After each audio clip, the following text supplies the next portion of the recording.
Chamber This Morning, presented by the Clinton Area Chamber of Commerce.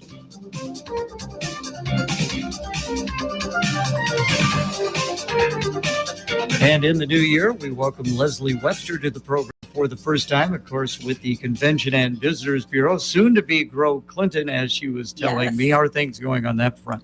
They're going really well. The merger board has been meeting consistently. They're working on bylaws. And I believe yesterday they put out the job posting for the new position to head that all up. All right, very good. Now, will that affect you much at all, Convention and Visitors Bureau? It doesn't. It affects it legally, of course, but really we've been trying to work towards this kind of thing to start with. I'm a big believer in collaborations. So we've all been working as a team anyway. So I'm sure there will be a few things that change here or there, but I think that in practice is what we've been aiming for. And of course, one big benefit is the fact that you're all in the same building and have been for some time. Right, we have been. And so, of course, Andy Sokolovich is now the interim president CEO of CRDC. He's also the point person for this whole transition. So he's getting, I don't know if he likes it or not, but he's getting looped in on a lot of things that before he could kind of ignore. And we're like, you're going to come to our meetings now, right?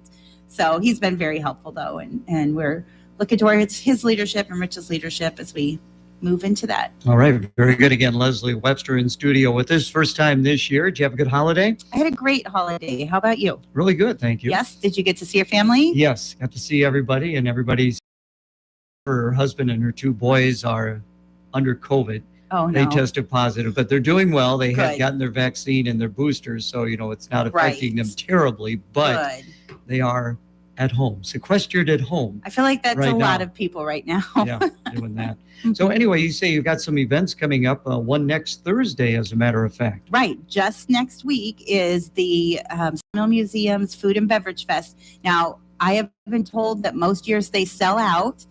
I did ask Matt Parbs yesterday, and he said there are still some tickets left. So I suggest getting online, getting your ticket now, or stopping by the Sawmill. You can go get them in person, or you can get on their social media, and they have a link to it. I know that was a great event a couple of years ago. I think they had to postpone it last year. I believe. It is a great venue for something like that. Right. And so as I understand it, now I haven't been to this, but this is apparently the thing we do here in town over the winter, right? Because we have Prince of Peace also has one in February that's similar. So you pay your ticket, you go in, and you get to sample all the food and the drinks. Is that how that goes? Sounds like fun. It does. I mean, you can't really beat that. That is the Irish Boosters Mardi Gras, and you say that is February 5th. Now, February 5th. Where's that going to be held at? That one's at the Eagle Point Lodge. Oh, okay. That'll be nice. Right. So you got two great venues. Go and get your fill and try out. The great thing is you get to sample all the different, places, the restaurants, the wineries, the breweries, whatever it is. Do you have information on these events on your website? I do. They're on, if you look at the Facebook page for Visit Clinton or Visit Fulton, you'll find them posted on both of them. Okay. You wanted to talk about some things that are coming up in the summer. Now, when you are trying to bring events to our community, you talked about the Eagle Point Lodge. That's a great selling point. Of course, we're right on the Mississippi River. What are some of the things you tell people about us? Well, I guess it depends on the audience and what you're looking at. One of the things we're working on event in June, and of course, with those events, they like to drive their Jeep places. So there, we're looking at let's go to Wide River Winery and let's take that lovely road up into the woods there. And so I think that'll be awesome for them. That's absolutely something I'm highlighting there. I'm also working on that event. Will be several days.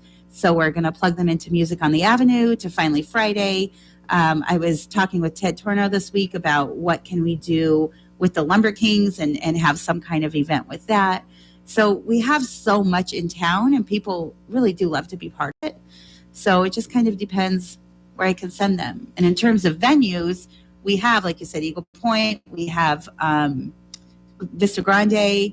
If you need a little bit of a smaller place over in Fulton, they've got the Gatherings, which is a real nice space there, or you can do something outside at the Heritage Canyon, which is one of my very favorite things I've discovered. So That's Yeah. interesting. Now, Jeeps in June, did they contact you? Did you contact them? How did this come about? So Lou Ray from Deja Vu, she is a big Jeep person, and she and her husband go to these Jeep rides all around.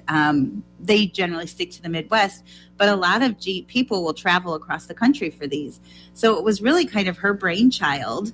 And she said, why doesn't Clinton host one? We have a lot of great things to offer. And of course, we're right on the Great River Road.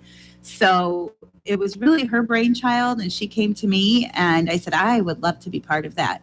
So I do like to tell people, if you have an idea for an event that's going to get people here overnight in a hotel, because that's my job, let me work with you. I'd love to help plan it. Now, will there be an opportunity for people to take a look at their Jeeps? I mean, are they going to put them on display somewhere? Yes, so we're working on that. Part of our plan is to have an actual Jeep show as part of that, where people can wander and look at everything.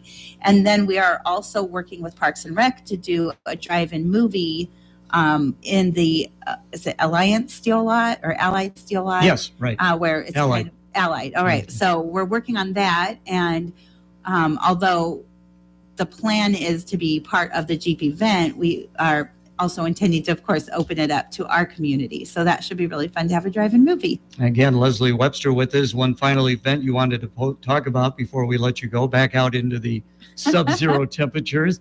You got a music fest coming up in August. I do. And actually, I have a lot of events, just so you know. So get on Visit Fulton, Visit Clinton. Consignment Crawl is in April. I would be remiss if I didn't say that. In the middle of August, 20th, 21st, we're working on a 2-day Christian music festival that will be held out at the Band Shell.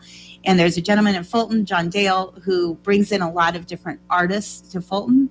And so he's got a lot of great contacts. And he's one that I had said, you plan something overnight, get people in a hotel and I'll help you. So he did. He's got this working, planning this, and he was sending out contracts to the artists, has already got some confirmed. So this is going to take place on our riverfront downtown? Yes, in the Band Shell. Okay, right. Very good. And we're hoping to do a whole festival thing, hopefully maybe like some bouncy houses, food trucks, stuff like that. So Sounds like you're going to have a full calendar for 2022. for sure, it's exciting. That is good. And then just briefly before we let you go, of course, we got the river, the boats. How are things looking in that regard? So last year I didn't hear anything in terms of actual dates from them until March, I think it was. So I don't have dates yet. We are intending for them to be here. And I've already had some nice talks with people in the community with how we can incorporate some other sites and people that want to be involved in that. So my goal for that is that when they come here, because generally they get off the boat, they get on a bus. What they see is wherever the bus takes them, that's all they see. I would really like to make this something that really highlights our community so that they're going to want to come back. So I'm working towards that, and how can I make sure that they hear what all we have to offer? That sounds great. Hey, thank you so much for coming in today. Thank you.